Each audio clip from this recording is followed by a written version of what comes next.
Tak skúsim uviesť taký návod na dvojku ječko, kde teda máte uvedené vzťahy, že A6 sa rovná minus A1 a S26 sa rovná 104. Takže postupujete rovnako, z prvú rovničku vyjadrite pomocou A1 a diferencie, čiže A6 je A1 plus 5 diferencií a minus A1 si necháme.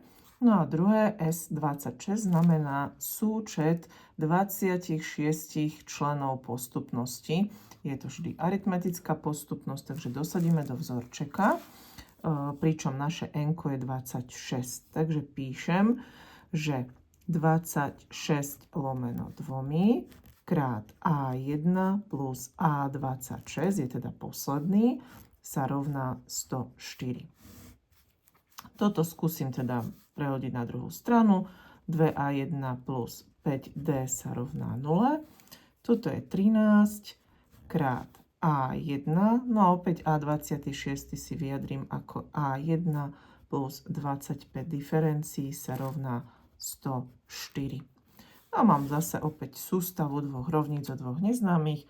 Môžete rátať ľubovoľne buď sčítavacou alebo dosadzovacou metódou.